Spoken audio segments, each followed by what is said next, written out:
Hello, everyone. This is Ekaterina Konovalova, and today I am visiting UNC campus, and I'm interviewing in person Brett Staats, who is the Senior Associate Dean of Strategy and Academics. Brett, welcome to our show. Thanks so much for having me. I'm thrilled to be here today. Thank you. So can you tell us a little bit more about yourself and your business school? Absolutely. So I'm an operations professor here and ended up an academic really as an early part of my career. I worked in finance strategy and was struck as I saw individuals, teams, and organizations who had what I thought were really similar resources, but dramatically different outcomes. And I wanted to understand why. And as I dug deeper and deeper, it had something to do with learning. And that's really what took me into academia. And I trained as an engineer. I was convinced it was process. If we could just put the right processes around people, we'd set them up for success. And that's part of the story, but it's the process and the behaviors that need to go together. And so my research, my teaching, my work with organizations has been kind of what should we do? Why don't we do it? And how as leaders can we set folks up to thrive, to make the changes for themselves, for their teams, for their organizations. So I'm really lucky to get to study that, to practice it. And then now here at Kenan-Flagler, work across our academic programs, our 5 different formats in our MBA program, a new Master's of Science and Management program, our Master's of Accounting program, our undergraduate business program, and across all of that, thinking about, how are we driving change in business for impact? So let's talk about what sets it apart from other schools. Sure. I think it's a really interesting time in higher education right now, that with all of the change going on, we're thinking a lot about what that means. And really the tagline, at least in my own head, is how do we set folks up to navigate ambiguity for business impact? That there are more tools than they've ever had before, and how do we kind of put them in their hands and help them change and learn? And so I think here, what I'm really proud of is we've looked at, I would traditionally say, kind of a T-shaped model of education, right? There's kind of a breadth component. How do you think about learning marketing and operations and finance? And then a depth, the specialized expertise, maybe it's digital marketing. What are those tools that you get? I think that's still true. We need that breadth. We need the depth. We also, though, need, it's almost like an I now, the activation skills. What are those people skills? What are we doing that help us kind of be really effective learners, that help us be great problem solvers, that we can adapt, we can innovate. And we've built our curriculum around that. I'm sure we'll get into it, but we've redesigned a lot of what we're doing with an intense focus on the experiential education side, thinking about it as kind of dynamic experiential education, right? How do we get folks not just doing cases, though those are nice, but getting their hands wrapped around real problems, trying to solve those problems, sometimes failing, sometimes succeeding, but coming out the other side with a lot more learning. Mm-hmm. So let's talk about AI and change of technology, because there's so much buzz, of course, around AI these days. So how is your school adapting to this rapid change? What do you do? Yeah, it's a great question. And I think that this is, over kind of the 17 years I've been here, what I see is just how fast that change is coming at us, right? And this need to adapt what we're doing. We have kind of major program redesigns across really everything that we're doing. And so it's a mix of top down and bottoms up. On the top down side, we're looking at the curriculum and we're really thinking about how does each curriculum enable digital transformation? That in any space that you're in, you're using those tools, you've got to get comfortable with them. And so we have put together new courses around tools and technology, right? That sure, we make sure you've got statistical training, but how you're actually applying it, right? Shifting into advanced, data analytics, and then moving into the artificial intelligence. With every faculty, we're helping them think about, hey, what are you incorporating? Where can you bring this in? I teach strategic operations. And so I've, altered a session that's now just about AI and strategic operations, but also it kind of carries through the whole class. So we're doing it, at that level as well. We have an increasing number of electives that are absolutely teaching kind of deep tools as you think about customer relationship management or digital marketing, and how do we make sure people are getting kind of the most fundamental. But even in core, in our online MBA program, we're launching a new course on kind of AI for leaders, and thinking about kind of the different steps that go with that, around AI literacy, around data acumen, around the strategy, including the ethics, and that'll be required for everybody. I think the other piece is the bottoms up component. We are launching actually this week for students. It launched last week for faculty and staff, kind of an AI platform so that there's access for everyone, and that folks can all be a part of that. And so we know when you get in the classroom that everybody has advanced tools at their fingertips.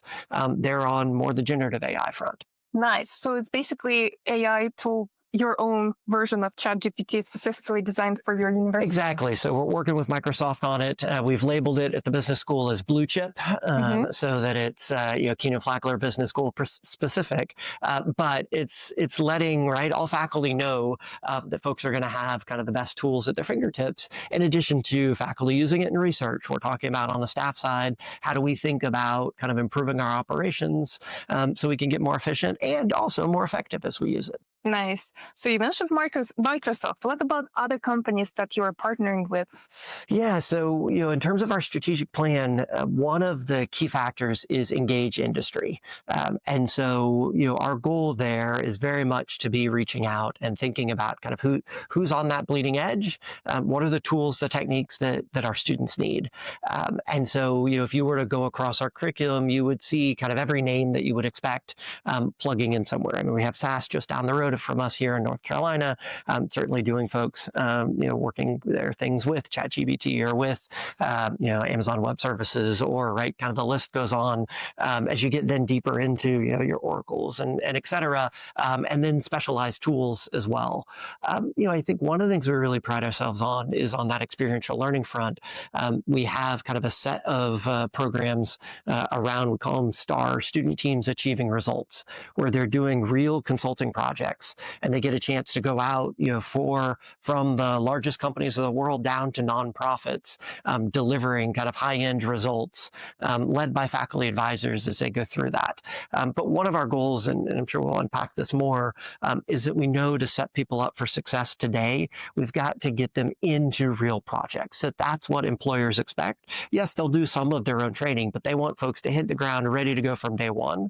And that's the return on investment that's necessary. Well, let's talk more about it. Tell me more. Is it a class that they're taking? Is it a practicum in the summer? Yeah, it's a great question. So, the Student Teams Achieving Results is a class that runs across an entire semester. So that's an example. In that one, we mix our MBA students with our undergraduate students. So the MBAs will be some of the leaders, and then we've got the undergrads coming together. We're repeating this. We have a new Masters of Science in Management program. We're bringing MBAs in who've experienced STAR to lead those MSM students through projects for the public good, having a positive impact on the state of North Carolina. As we think about things. Then, you can kind of work your way across all sorts of different classes. We are starting to measure what's the experiential education component in every class with the goal that we're going to see that steadily increase as we move forward. Then, of course, as with any business school, as you would expect, those summer internships are absolutely vital as students dive in and get a chance to work maybe for their future employer, maybe just for this chance to, build up the skills that are needed. So tell me a little bit more about the skills that you're helping students to develop to stay competitive after graduation. Because let's say now they learn how to use Salesforce, Pardot, Marketo. 10 years from now, we don't know what will happen with this company. So yep. I assume there's some highly technical skills, but also some skills that are transferable throughout their career where they can evolve and help them be successful learners. So let's touch on that. Yeah, absolutely. I mean, it's really interesting, I think, that if you look at kind of what employers want, they absolutely want folks kind of trained in the current tools, and they want to know that they can handle that. But more fundamentally, they tend to bring up three things that we've really built around. And those are kind of the critical thinking and problem solving, effective communication, and then now it's AI. Before it was analytics. Before that, you could kind of keep working your way back. But it's basically, are you in the most advanced tools? And I think if we consider that first and the third, especially, right, what are they getting to? It's an ability to learn. I mentioned, early on, kind of my passion for all of this is trying to understand learning. I've written one book. It's called Never Stop Learning. Stay relevant, reinvent yourself, and thrive. And when we look at our goal and our programs, it's just that. That yes, we're going to make sure you understand today's tool, but if we stop there, we wouldn't have done our job. And instead, we're really trying to train people so that they learn how to learn. And that gets to, I think, a number of those activation skills that you might consider. How do you innovate? How do you have impact? It's that you're getting comfortable in some basics of being uncomfortable, for example. You can step into that moment and not kind of know exactly what to do yet, but you press on. Today's actually the first day of class here on campus. And so we've got a lot of people who are uncomfortable, a lot of freshmen, making their way around campus, and certainly graduate students as well. But that kind of ethos of, hey, I'm trying something new, and I'm comfortable with that. And so having that really come out is a big deal. So I think, as we look programmatically, that, we've got the depth components, but how are we helping people build those critical thinking skills? How are we doing it around communications, giving themselves a chance to get their hands dirty, and then the AI skills? So I'll give you an example. We've got this great course around kind of communicating with data. It's co-taught from a management communications professor and an operations professor. And so together, the two of them are in the classroom going back and forth with, hey, here's kind of different visualization tools that you need. And, how do you tell a story with them? Because it's not just a matter of pushing a button and it comes out the other side. It's bringing that, personal component into it. I love it. That's really good. What about, let's touch on the actual learning process. Yep. Now with AI, it's easier for students to write, right? Yep. And also there could be some cheating, plagiarism maybe to some extent. Sure. So how do you navigate that murky water with great AI tools, but also easier learning for students? No, it's a great question, right? And I think it runs really through any of the programs. Look, there's an element of where do you start? Integrity is a core value. Having a conversation about, look, why are you here? And helping students understand and reminding them that it's not naivete of, hey, you're here to learn, right? Yes, grades matter, absolutely, but you're preparing yourself, right, for kind of more success in life, however you choose to define that. So I'd say it starts there of kind of a frame. Then, it is a component of redesigning courses. I will tell you, for example, I taught an undergraduate course last spring, and for the first time in my career, I used old-fashioned blue books. At the end of the class, I brought them in and had them handwrite. It was a course in the challenges of healthcare, and had them think about and do real-time writing because I wanted to pull that out. I was having a conversation last week with a couple of faculty colleagues of, hey, how have you redesigned your courses? And in their example, they're saying, well, it's heavily presentation based now. I'll have them do some writing as we go along just to, sure, they can use ChatGPT. I've told them, like, cite it. But the real examination kind of comes in the interaction between the two of us. The students kind of presenting something and then asking probing questions. And so I think, it forces kind of some of that redesign and, the real-time nature, right? And in some ways, right, it's back to basics, and you realize, there's some elements of, okay, we're back to the Greeks and someone having conversations.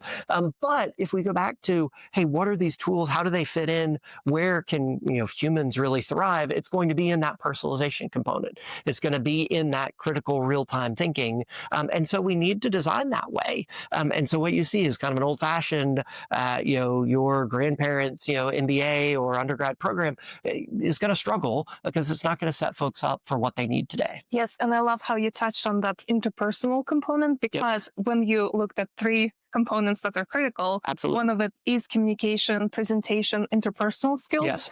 The robot cannot. Yes. I love it. So, Brett, tell me more about your thoughts on where do you think AI is headed? What are the future trends? Are you concerned, worried, excited, both? Yeah, exactly. I mean, I think yes is the answer to all of that.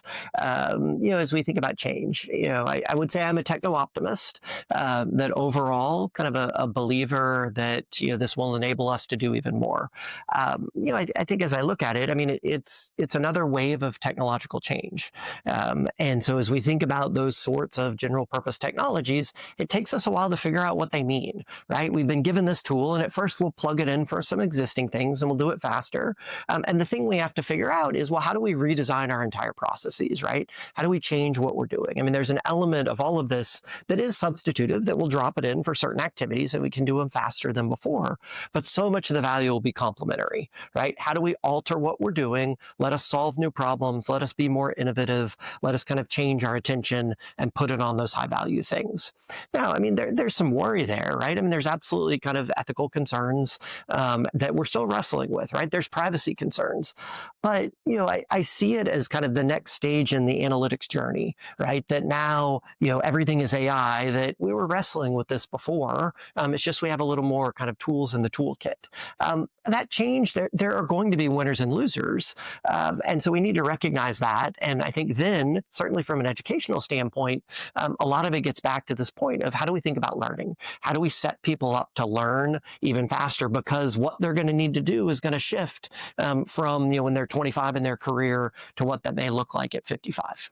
Yes, and I can see how we may lose to machines when it comes to precision and calculation, Yep. but we will still win with personal and people skills. Well, I think so. And I mean, and I often reflect when I did my MBA many years ago, before I kind of went down the academic path, the woman who sat next to me was a great friend.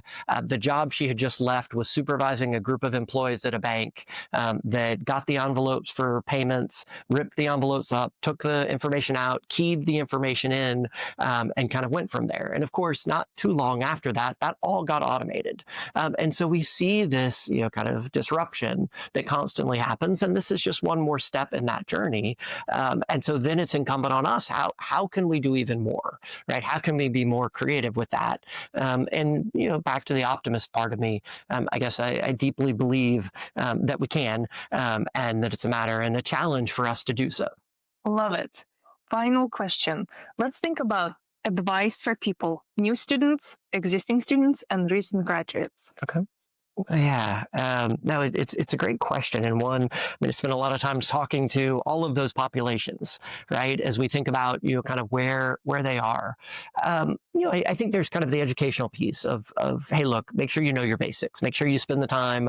How you do that may change, but this goes back to sure, I could type something into ChatGPT and have it give me a full answer, but do I understand what's underneath it, right? And there is some like cranking through, and we need to try to set people up, but also they need to take that upon themselves to make sure they know the basics. Getting out and trying things. We talked about that needing to fail some.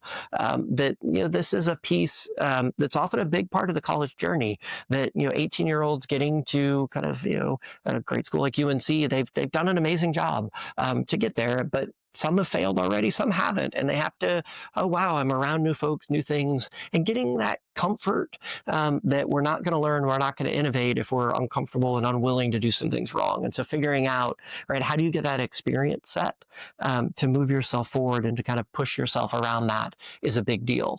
I think third is really owning your journey, right? That, wherever you are, that there's an element of it's often easy, hey, I just get on a path and I follow it. And I say this to our students. I've kicked off a handful of orientations that, we're going to set you up. We're going to put great tools in your hands. We're going to have kind of a tremendous journey for you to go on. But eventually you have to kind of plot your own course, right? You have to be a pioneer for yourself and figure out what that means as you put the pieces together, wherever you are in that journey. The last thing I kind of constantly return to, there's this great quote from Satya Nadella from Microsoft where he says, eventually the learn it all will always do better than the know it all. And that's one that we go back to kind of fundamental principles. How do you become a learn it all? How do you make sure you're constantly pushing yourself? You're humble enough to recognize you don't know everything.